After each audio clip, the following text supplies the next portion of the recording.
Good. Well, welcome everybody. Sorry about the false start. It's quite salutary to hear an introduction like that, for which I thank you. It reminds me of various things I've done over my lifetime.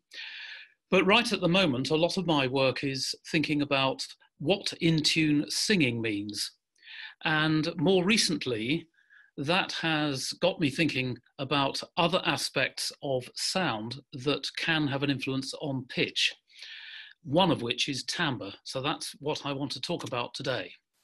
So, first thing to say is that the best performance of unaccompanied or a cappella choral singing needs accurate tuning, whatever that is.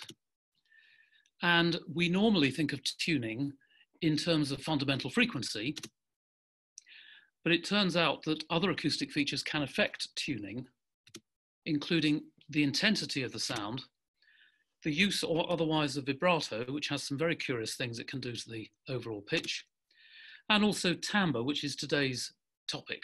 So that's what I want to concentrate on. And I first of all just want to give you a quick rundown on what choral tuning means in terms of accuracy or otherwise.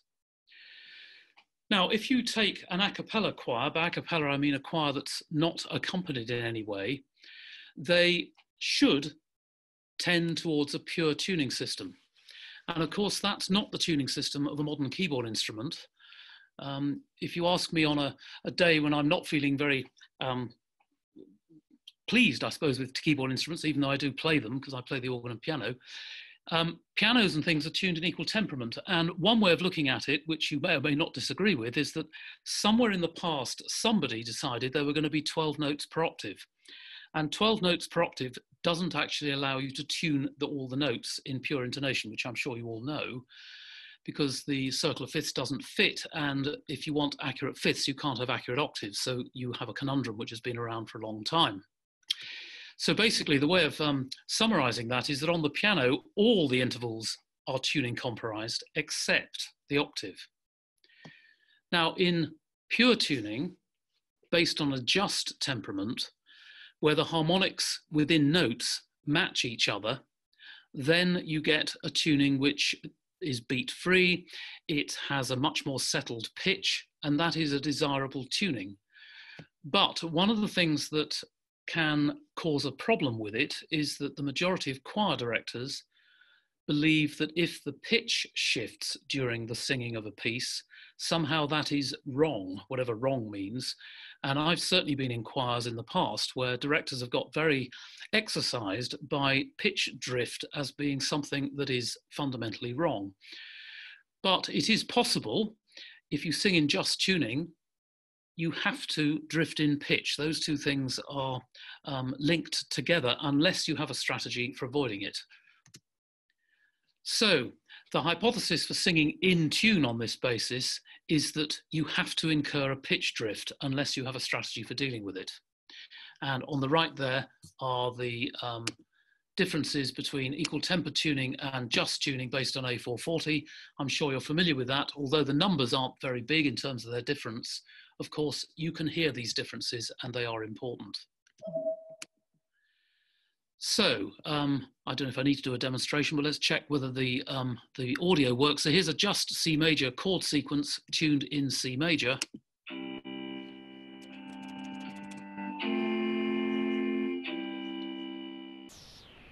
And if I keep that tuning and now play an F sharp major,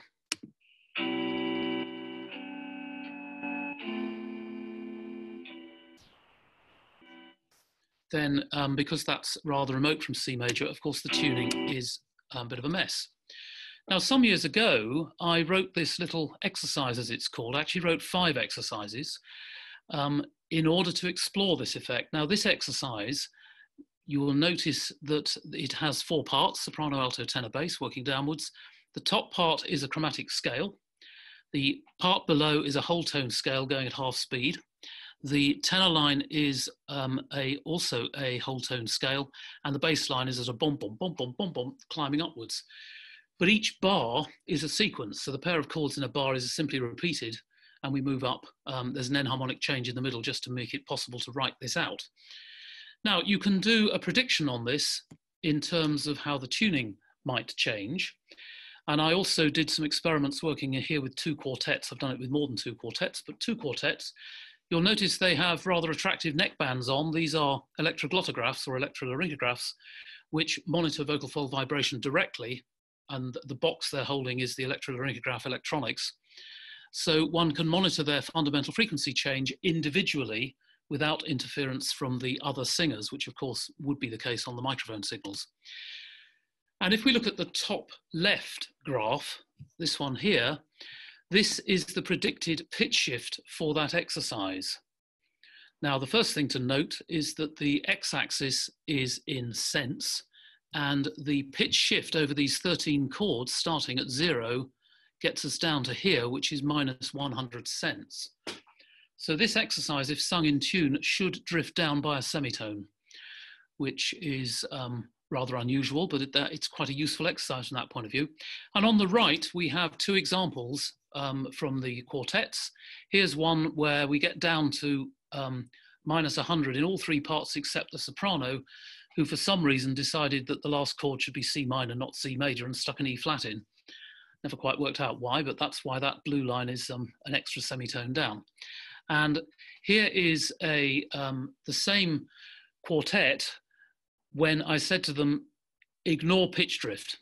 They hadn't actually realized they drifted the first time. So the second time they went down rather further. They went down a semitone and a half. But the key thing is that the drift is something that if you sing it in tune should manifest itself.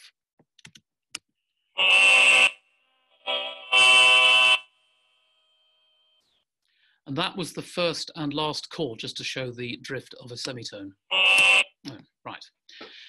So I've done this now for a number of quartets, but here are three quartets. They all drift.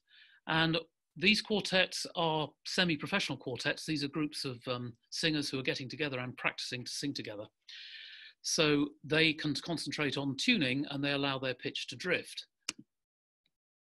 Now, you will all know this, but I'm moving now into timbre. The formal definition from a while ago is, and I rather like this definition, timbre is that attribute of oral sensation, auditory sensation, in terms of which a listener can judge two sounds similarly presented and having the same loudness and pitch as being dissimilar. I sometimes summarize this as timbre is a sort of psychoacoustic dustbin in which you throw everything that you can't account for as a loudness and pitch change. And that, of course, allows for lots of things, and we've been hearing about them today. But the idea is that if we keep the pitch, duration, and loudness the same for two sounds, then any perceived difference is arguably a timbral change. And there's no scale of timbre. We can't do it sort of high and low like pitch or loudness. And of course, timbre very likely are spectral differences that give rise to timbre, the relative balance of frequency components in the sound. It can also be temporal differences as a time envelope changes during sounds. Now, this is a strange little test that I often do, but let me just try this on you. I'm going to make two sounds vocally and ask you which of these has the highest pitch. Here they come. S, sh. And here they are again. S, sh. Now, because of the way this system works, I can't actually see any of your faces, so this is rather odd, but if you are happy to carry on with that experiment, I would hope that you would probably agree that one of them has a higher pitch than the other. And for most people, they would rate the S for sugar, sorry, the S for C sound as being higher in pitch than the sh in sugar.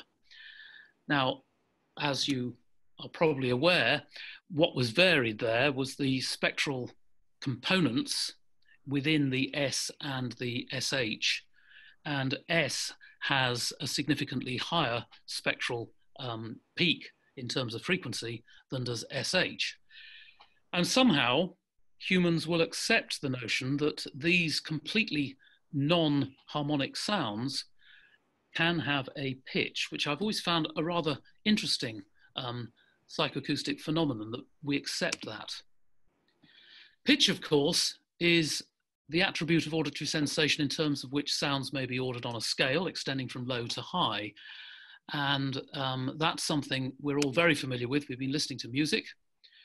But it turns out that if you take a pure tone, a sine wave, you can influence its pitch by changing its intensity, its duration, the attack and decay envelope, the presence or absence of masking noise, and indeed the ear to which the tone is presented. And all of those do not involve changing the fundamental frequency of the pure tone.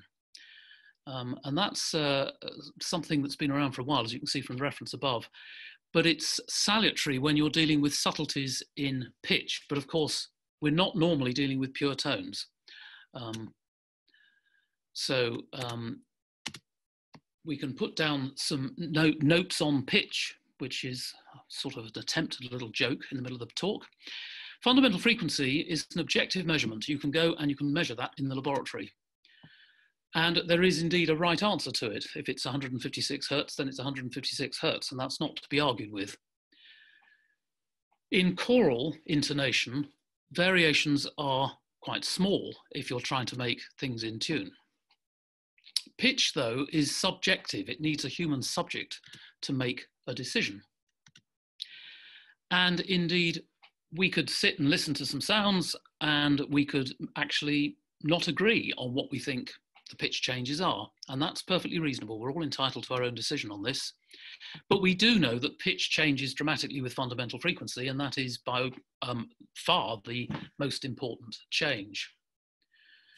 But there are other things that can change the fundamental frequency, change the pitch, the perceived pitch, and that's what we're dealing with. So we know that pitch is perceived logarithmically, and we know that a factor of 2 gives us an octave, and that if we want to go up in semitones, we go by the 12th root of 2. I'm sure you all know this, and that we deal in cents when we are dealing with psychoacoustics and thinking about pitch change, which is the 1200th root of 2.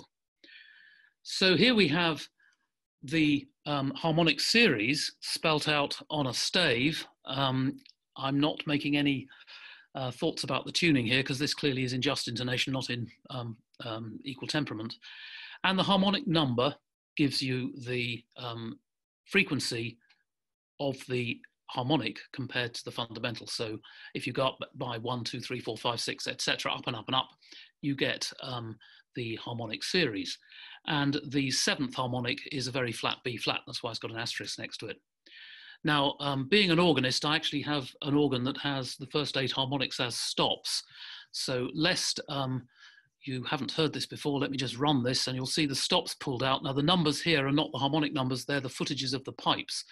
But if we go from 8 to 4, we've gone up by a factor of 2. The pipe's half the length, so the frequency goes up by 2. Here we go.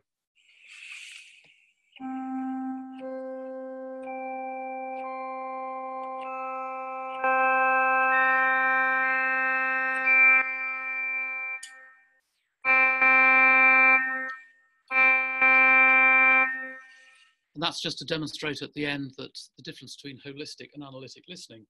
But when we are singing, of course, we don't hear out the individual harmonics like that. We hear the whole note as something that has a timbre to it.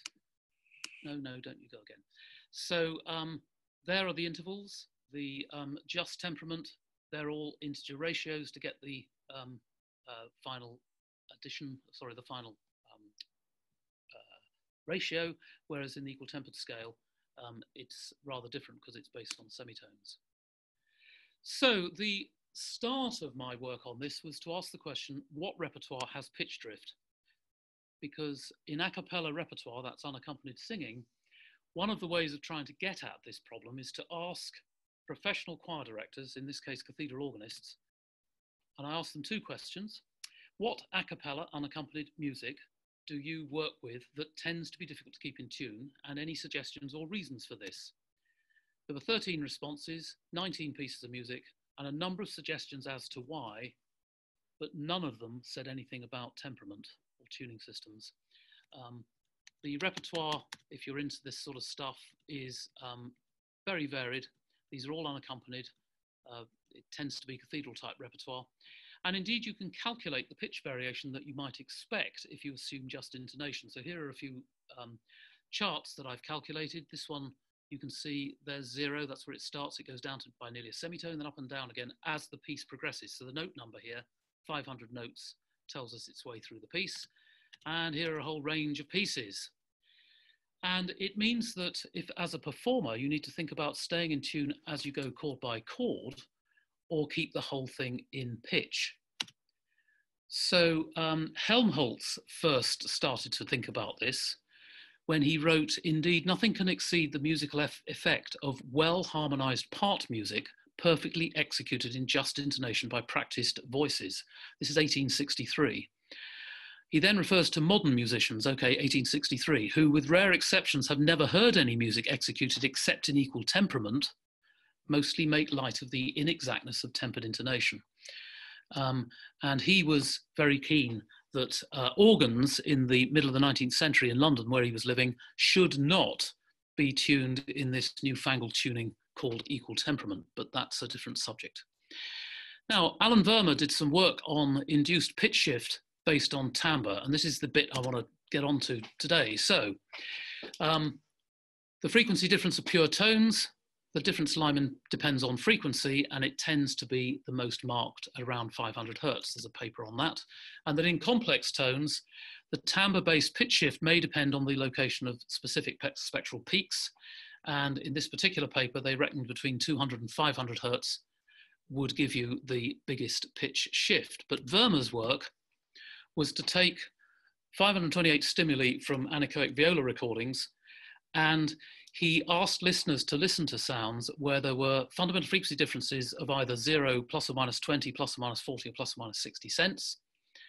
There was a timbre on the tone, and the stimuli were either bright followed by dull, dull followed by bright, or bright and bright, dull and dull. He then looked at tones with a 3.5 second silent interval between them, and he also changed the pitch region of the experiment from D sharp 3 to D4 or C sharp 5. And I just want to briefly summarize his results because they are relevant to what I want to say about choral intonation. So these are the dull and bright stimuli. Basically, he manipulated the fundamental frequency by 25 dB. So the red stimuli, if you look at the fundamental, you can see that it stops 25 dB below the dull stimuli. So that was the idea for bright and dull. And he then came up with these results. So this is a D prime type graph where the identical set here are where the two stimuli were the same. So bright and bright, dull and dull. The congruent ones up here are the ones where if the higher note and the lower note are compared, the higher note was brighter, whereas the incongruent ones were where the higher note was duller. The argument being that he expected brightness to work well for a higher fundamental frequency, but this would kind of work against it, which indeed it does, looking at these results. And he found that string players were better than pianists at these tasks, and argued that because it's viola type stimuli, perhaps that was the reason. Putting silence between these sounds reduced the accuracy. And these are the circles versus the triangles. So the triangles are the ones with the silence and the circles are the ones without. And you can see that in all cases, the triangles brought the accuracy down. So his summary of this paper, this work, was that all listeners were affected by timbre-induced pitch shift, that listeners were worse than chance at detecting plus or minus 20 cents when the timbre was different. They were good at detecting plus or minus 20 when the timbres were the same. That listeners were better when there was no gap, but when there was a gap of 3.5 seconds, it induced what he calls memory noise, where you kind of forget what the stimulus was with time. And the ability was worse when the higher tone was duller than the lower tone. Timbre differences in tone pairs had greater detrimental effect than the 3.5 second delay. And the vulnerability to timbre differences was higher in intermediate succession of tones. So what does this mean for a cappella choir singing? Well, staccato versus legato singing could well have an influence of a gap. Okay, it's probably not 3.5 seconds, but there will be gaps. But the most important thing is that timbre changes with text. So with vowels, there are huge timbral changes, diphthong slightly slower timbral changes. That good intonation needs some sort of compromise and negotiation between the performers who have to mentally allow themselves to shift the pitch in response to changing vowels, for example. okay, the thing's out of order. And placement in terms of the spectrum can make a difference. And singers hear their own and other sounds differently, of course, with bone conduction, where they're standing, and the local acoustics. So singing has a special problem in the sense that it probably, because of bone conduction and the fact the sound is very dull to the ears, that already potentially gives you a problem. So I want to consider timbre as what I'm calling a pitch confounder. We know it can change pitch. It's not a huge effect, but it's small and you might argue personal. But then intonation in choral singing, the variation is small to get from equal tempered to just intonation. So in intonation and timbre in singing, timbral differences could be vowel differences. There are descriptions in the literature, I'm going to show you a few in a moment, where brighter sounds tend to be with the open vowels. And in terms of the pitch, that tends to sharpen them, where darker and covered vowels tend to be flatter. Now, in terms of the background here, the vowel can change with pitch.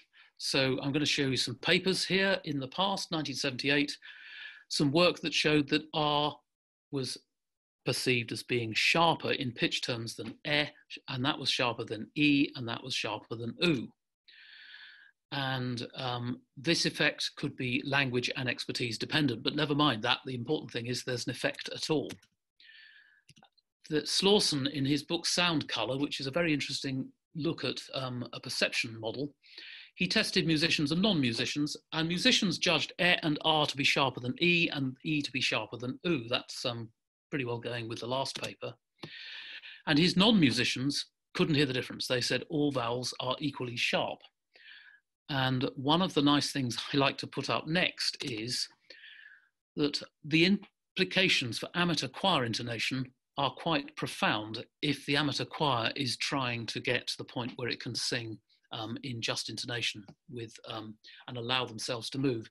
If they can't hear these differences, then they're going to struggle to organise their pitch as the vowel changes, which is what I would advocate. Here's another paper which puts E, E, R, O and U in that order.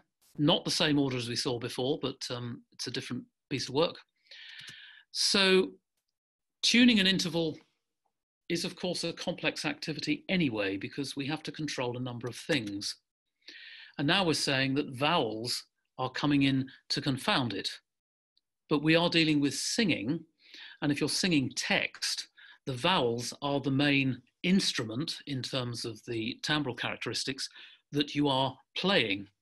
And therefore, what we're saying is that the pitches of each sound are timbrally open for modification because of this timbral effect on pitch. So for the musicians, Slawson reckoned that R and E were sharper than E, and E was sharper than U. Now, here are some examples of an opera singer that I got to sing E, U, and R. And this is the summary of her results. These are the average fundamental frequencies for the vowels U, R, and E, normalized to the R vowel. So all the orange lines go across to naught, but the other lines show that those vowels are at different fundamental frequencies to compensate for the timbral pitch, but they're not the same. The E flat 4 down at the bottom there, the E vowel is in a different order, but we are only a few cents away from the R, so that's probably not very relevant. But if you look at C5, the U vowel is considerably a long way away from the E vowel in terms of the overall number of cents on average that she tuned it to. So I did a little experiment which took this anthem. This is a Thomas Tallis anthem, If You Love Me. You hear it a lot on the radio and in cathedrals and churches. It's an unaccompanied anthem. It's in 4 parts, as you can see, and I'm going to suggest that we only look at the first 2.5 bars. And what I did is an experiment with a professional singing quartet. These are people who make their money out of singing. And I asked them to do the following experiment. First of all, they sang, as it says up here, SATB as written, and just sang If You Love Me and stopped. Then the soprano changed her vowel through this set of vowels, so E, E, A, R, U, whilst the other three parts held on to the E vowel of me. And then the alto did it, and then the tenor did it, then the bass did it. So that was the nature of the experiment. The idea was to see whether individual singers do anything with their fundamental frequency as they change their vowel, but the chord underneath is being sustained on the same vowel by the other singers.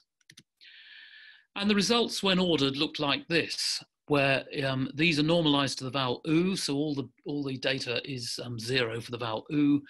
And you can see that there is a trend here which puts the vowels pretty much in the order from left to right, apart from the grey one for the tenor. Pretty much everybody else is shifting the pitch. Now you can see the number of cents isn't great, but there is uniformity here, which shows that the R vowel was sung flatter than the oo vowel, because this is the actual fundamental frequency at -10 or minus whatever it is, 18. So this shows there is some pattern here amongst this professional group of singers who are listening and allowing the fundamental frequency to shift. I will just also say that I got them to do exercise 3 as well, which I'm not showing, but the one I showed you earlier. And they sang it bang in tune. The last chord was bang in tune with the first chord. And I said to them, what do you think about? And they said, we are very conscious of not drifting in pitch because that's part of our job. So I then asked them to forget that and just tune each chord. And they then followed the pattern that we saw earlier. So the flattening order is there. That's the across that vowel set. So then I started working on a different experiment where the subjects tune the fundamental frequency of the soprano part. This is a pure data-based experiment, so you're doing this with headphones in a SATB synthesized C major chord. And the alto tenor bass part are singing C3, G3, and C4 in just intonation, so the soprano part puts an E on top of that.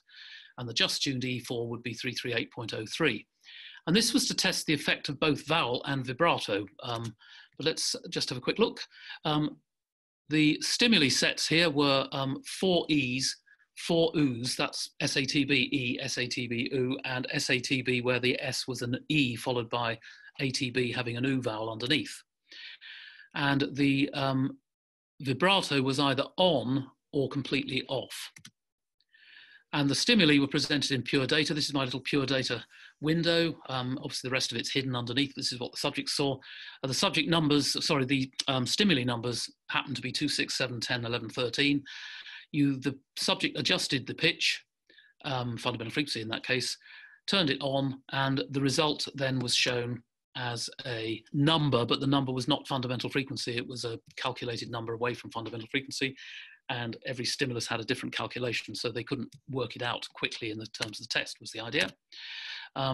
PD, I'm guessing you all know, this is the synthesizer. This is a excitation, larynx source, and 3 formants to give us a sung vowel. And there were controls for each of the singing voices, which were internal to the synthesizer. The subjects didn't see this, but there's a vowel quadrilateral down here, so you can select the vowels internally. And this is what it looked like. This is what a subject might have done to give you some idea.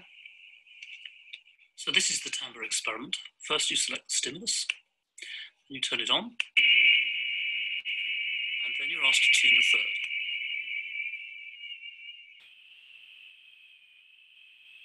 And the subjects note down this number, which is not the fundamental frequency, as you can see.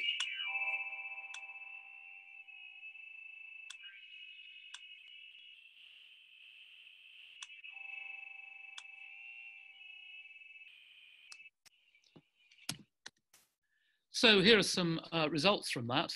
Now, the way this little chart works, these are the maximum, their mean and mean plus standard deviation, mean minus standard deviation, and minimum for each set. And these are E with vibrato on, E with vibrato off, Oo with vibrato on, Oo with vibrato off, and then this E, oo on, and E, oo off.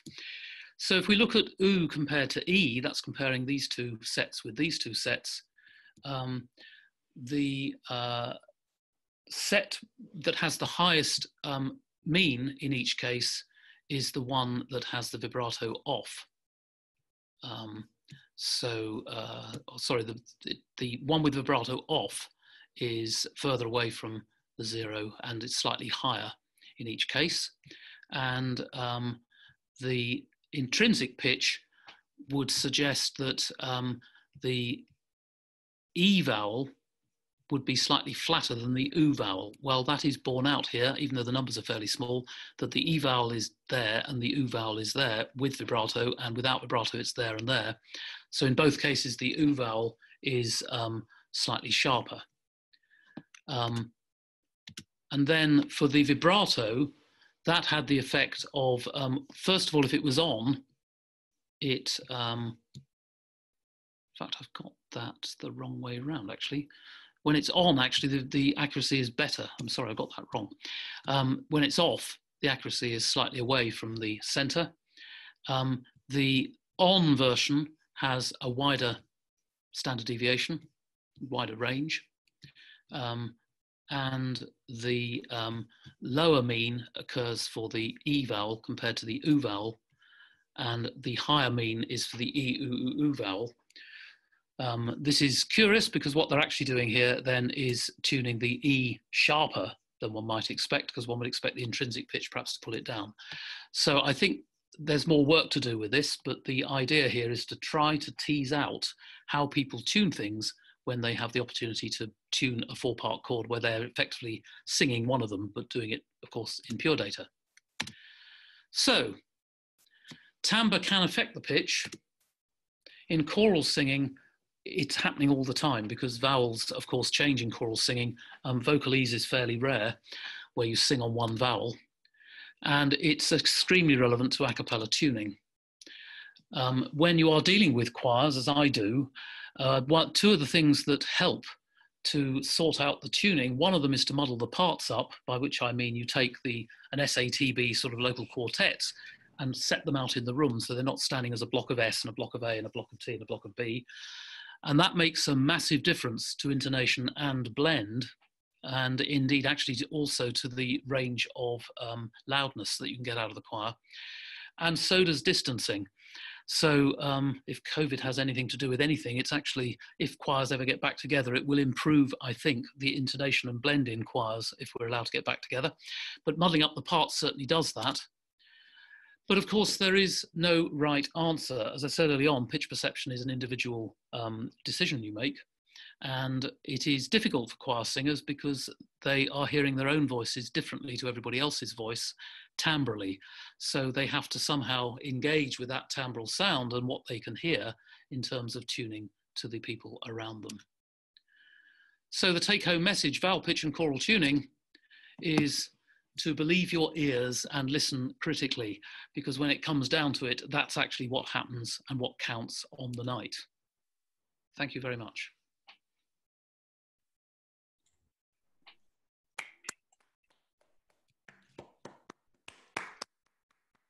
Thank you, David. That was great, a great talk. So if anyone wants to ask questions, you can post them on the chat, or you can use the raise hand function as usual. Any questions?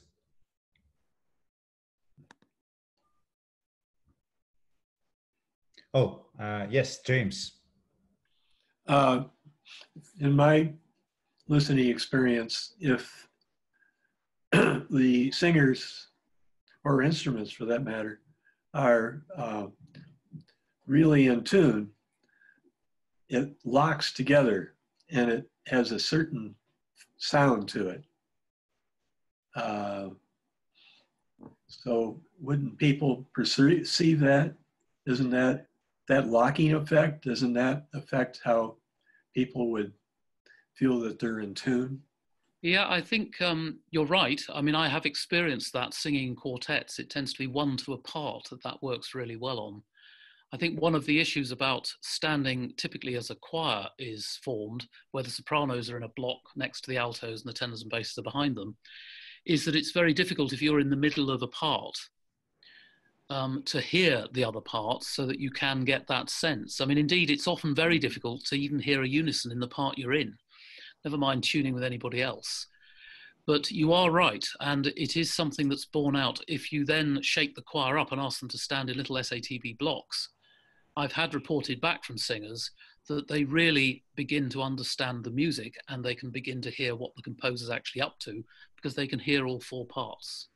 And certainly as a conductor, when I stand back and the choir is muddled up as opposed to not muddled up, as I said in the last couple of slides, the intonation is better and the blend is better. And indeed the dynamic range is better. And people come out of it saying they've had a much more exciting time performing like that. Mm. But it is difficult with some singers who are a bit nervous and aren't used to, you know, singing their part on their own with other parts around them. They have to be cajoled a bit to do it. But you're right, there is a sense I've had when singing in a quartet of kind of, you know where that you should be because the note locks and sits there. Absolutely. Yeah, especially in sustained sounds. And, yes. and I hear this a great deal with barbershop quartets. Yeah, when they get to a cadence, they are so good at being absolutely tuned. Yes, they are. And the other thing they are remarkably good at is tuning ninths, 11ths, 13ths, which are very difficult intervals to tune because they're not, you know, the true ninth, 11th, 13th isn't on the piano at all. You've got to find it. And the only piece of formal writing that I've found on how to sing and stay in just intonation, but not to pitch drift, is in the American Barbershop Association. And they have guidelines which are online and you can look at them. And they're very simple. What they say is that the lead, who's normally the second tenor or first bass, is responsible for singing the tune and staying in tune. So he is worried about that. And everybody else hangs their notes on his lead as if they're washing on a line. But what they don't do is sing their own parts as if they're a line of melody. And if you can do that, then apparently that is the way to do it. And as you say, it is a remarkable thing to listen to when it's done well. It is an awful thing to listen to when it's done badly. But there you go. In regards to one of your demos that you gave earlier in the talk, the sh versus the s. I think there's a difference between periodicity pitch and spectral pitch or place pitch, sometimes called. No, I think that's right. I mean, I basically use it to try and disabuse people that pitch has to have vibration with it. Well, sorry, has to have regular vibration with it. But yes, there is a difference, but people still label it as pitch. Yeah, one of my students a long time ago made an experiment where there were a group of harmonics that they started out in the middle, and then the upper harmonics got illuminated going up, whereas your periodicity pitch would go down. So you have place going up and periodicity going down, and it practically destroys the brain listening to that. I bet it does, yes. So was that basically done by a filter on the harmonics moving up while the fundamental was going down, or? Yeah, exactly. That's exactly how it could be done. That's nice. I should play with that or try and find it. The other thing that gets me about pitch is what about inharmonic tones, like a chime tone? How do you get the pitch out of that? Is it place or is it periodicity? And an experiment that I did once was I had a keyboard and it was producing a square wave, but without the fundamental. Right. And as you move up and down the keyboard, the pitch shifts because at one point you're starting to think that the first harmonic is, or actually the second harmonic, which is alive, and the third harmonic are posing as the first and second harmonics. Oh, I see what you mean. But you presumably the brain knows that their multiplier is 3/2, not 2/1. The brain thinks it's 1/2 when it's actually 3/2. 2/3. Yeah. So is there I've never actually tried that. Is there a point at which there's a jump, or is this a steady change as you go up? I think it's kind of a jump, but I think it gets to be ambiguous at some point. Yeah. Yeah. That's very interesting. I always find it intriguing that when you look at the critical bandwidths, that we resolve the first six odd harmonics, 6, 7 harmonics, and above that we don't. But that happens pretty much at any fundamental frequency because of the bandwidth change. And that's always stuck with me as being an important thing to remember when it comes to looking at perception of timbre and pitch. Yeah, with harmonics like that, the question is, how well can you pull out the harmonics? Yeah. And generally, we just hear one sound with, say, 6, 7 harmonics. But if you test people, they can actually hear out those harmonics. And Linear Plomb did a lot of work on that back in the 60s. Yeah. So that's, but it turns out that the critical band for pulling out harmonics is the same as the regular critical band. So it's kind of surprising because, if you just turn off your brain a little bit, then it turns into a combined tone and you don't hear the harmonics at all. You don't hear them at all. Yeah. Yeah. Well, that's all I have now. That's very interesting. Thank you. Yes, that's your talk kind of triggered those in my mind. Oh, thank you. Thank you. That's thanks a lot for your talk. It's a great talk. You're kind. Thank you. Thank you. Thank you. There is a question by Martin Bockman-Bartel. Did you control the professional singers for absolute pitch hearing? Do you mean, did I test them for absolute pitch? Is that effectively what that means? I guess. The answer is no, I didn't.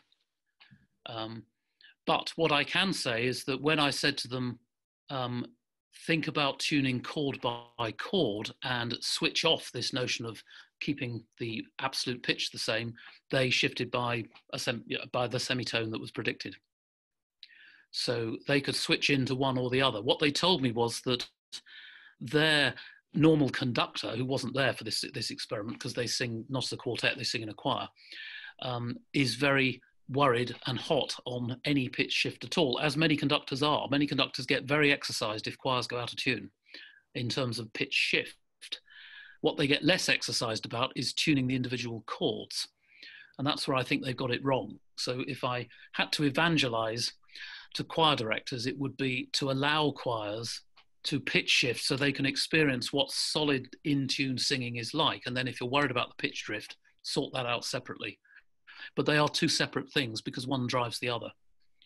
And as I said, the American Barbershop Association is the only place I've seen written instructions, which are very straightforward instructions. And you hear the results in, as James said, really tight, in-tune barbershop singing with 7ths, 9ths, 11ths and 13ths that are bang in tune.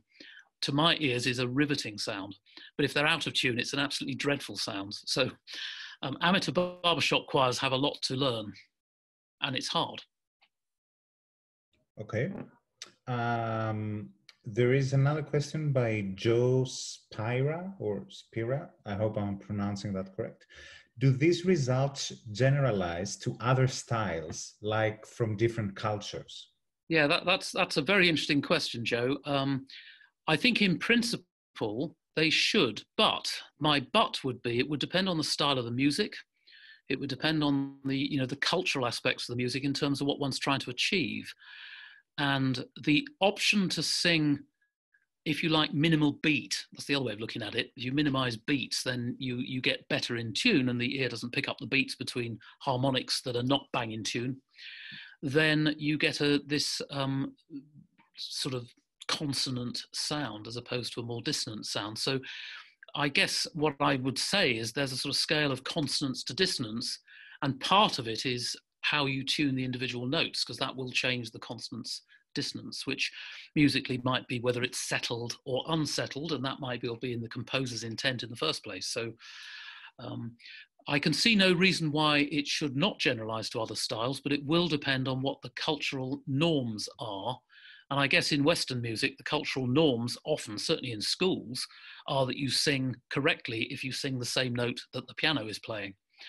And as I said in my rather detrimental comment about the designer of the 12-note keyboard, therein lies the problem.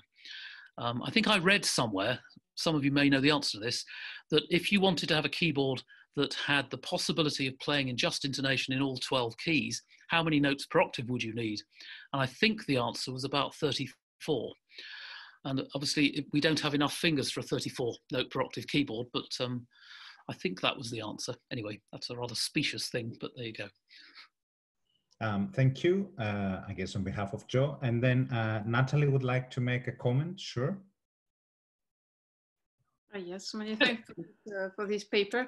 I would comment on the idea of microtonality because I remember I collaborated with the conductor Pierre-André Valade, who was conducting Les Espaces Acoustiques of Gérard Griset, and he said when there is a superposition of many pitch with so microtonal deviation, he said he was not able to perceive every note individually, but when the global sound was a kind of fusion, a perceptual fusion, he knew that the pitch were at the good place. So my question first was, do you think it's possible to generalize your results to microtonality or orchestral instrumental playing, but with so?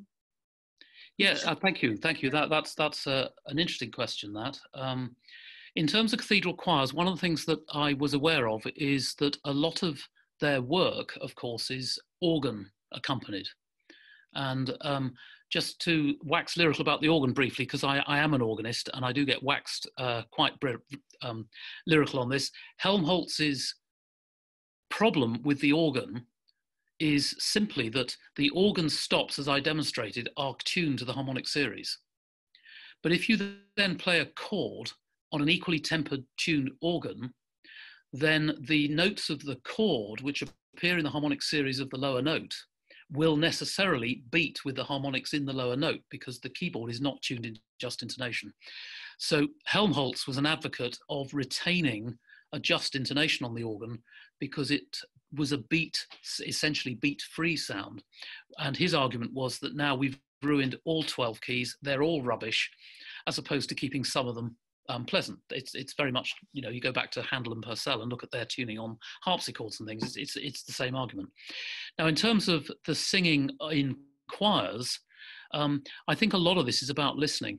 At the end of the day, it is about listening. You can hear out, as you say, whether things are settled or more consonant, simply by changing the pitch of your own note, if you have the opportunity to do it. Same if you're playing in a string quartet or a recorder group. You can tune each chord as you go, but there seems to be a belief that the notes are wrong if they don't match the notes on a keyboard. And that for me is the real problem here, that people seem to think the piano is or the organ is the place to start. And I have a vision one day, when I get a moment, to think about a design of a MIDI-based instrument which always stays in just intonation, but necessarily drifts in pitch as you modulate. And it does it automatically. So when you played my little exercise on it, it would be a semitone flat at the end, but that doesn't matter, I would argue, if you can make beautiful music. But I think we'd have huge problems persuading singers to sing along with it, but you never know, it might be an interesting thing to do.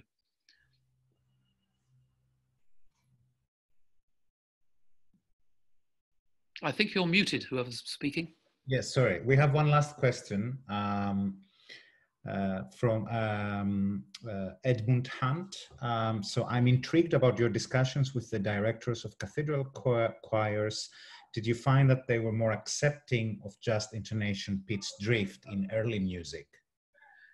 That's an interesting one. Where there were pieces that came back to me, that list, that wasn't the whole list, there was a bigger list, I think.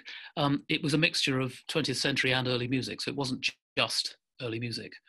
I think one of the problems is that certainly the cathedral organists I've worked closely with in a couple of cathedrals in the UK, they always, with the choristers anyway, the top line, the children, use a keyboard when they're rehearsing. What they don't do that I've ever seen is really think about intonation when the other parts are there. They carry on using a keyboard. And if you're going to do that, and it's an equally tempered keyboard, then you ain't going to get just intonation out of them. And I haven't seen in rehearsals, and I've been to a lot of rehearsals in Wells Cathedral, because we go there to record the choristers regularly.